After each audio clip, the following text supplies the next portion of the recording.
अभी हमारे साथ उखई पंचायत के वर्तमान पैक्स अध्यक्ष अनिल सिंह जी बने हुए हैं। कई बार से ये उखई पंचायत में पैक्स के पद पर है। आइए मिलते हैं इनसे और जानने का प्रयास करते हैं कि एक पैक्स के अंतर्गत कौन कौन से कार्य आते हैं और एक पैक्स समिति को चलाने के लिए किन किन सदस्यों की जरूरत होती है। स्वागत है आपका डेली लाइव न्यूज चैनल में।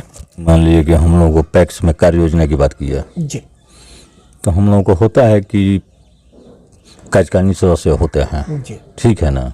जैसे और पंचायत प्रतिनिधियों के लिए जैसे वार्ड सदस्यों की ज़रूरत होती है, वैसे हम लोगों में कार्यकारिणी सदस्यों की ज़रूरत होती है। और तब मिल करके ये समिति का गठन होता है, तो उसके माध्यम से समिति को हम लोग संचालन करते हैं। तो फिर पैक्स समिति में कौन कौन से लोग जो है वो कार्य करते हैं? जो इसके समिति जो हमारे समिति के मेंबर होते हैं, उसी में से वो भी चुन करके आते हैं जो हमारे कार्यकारिणी सदस्य होते हैं।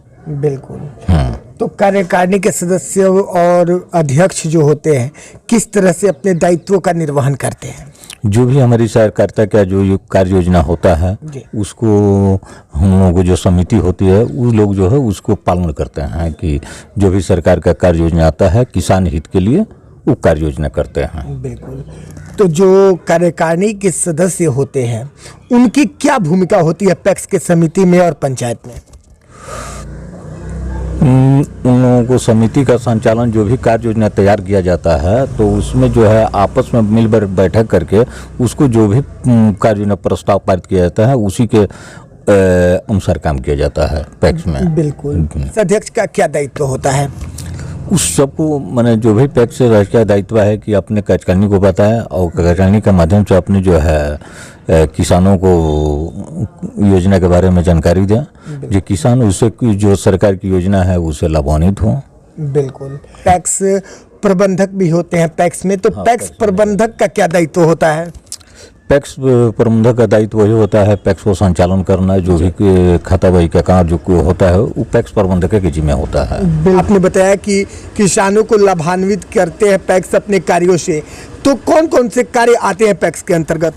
आज के डेट में तो अधिप्राप्ति है, ठीक है ना।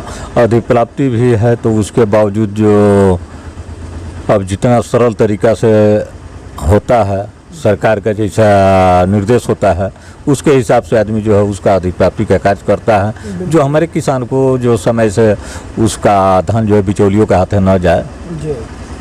अधिप्राप्ति का जो होता है धान गेहूँ का, हम यही अध्यक्ष के अंतर्गत जो है पीडीएस और उसके साथ साथ खाद बीज सेंटर भी दिया जाता है, तो वो क्यों दिया जाता है? किसान हित के लिए दिया जाता है। बिल्कुल। तो पीडीएस तो हो गया जो आप जन वितरण प्रणाली होता है, लेकिन जो खाद बीज वाला सेंटर दिया जाता है तो उसका रेट क्या होता है और किस तरह से वे जो है वितरण की जाते हैं, उसके किसानों में बांटने की क्या प्रक्रिया होती है?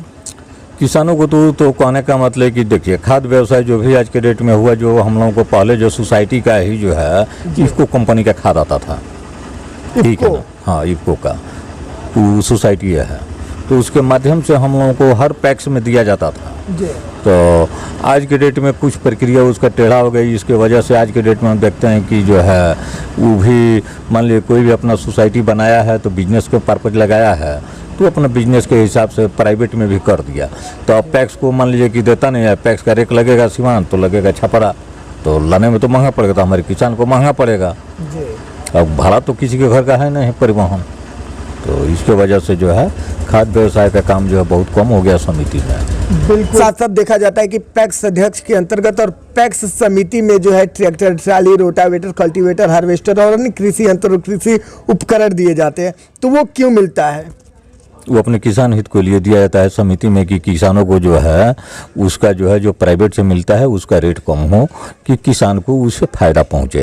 डेली लाइव न्यूज के माध्यम से आपको आपके पंचायत की जनता भी देख रही है, आप अपने नेतृत्व को लेकर और पैक्स के दायित्वों को लेकर जनता से क्या कहना चाहेंगे?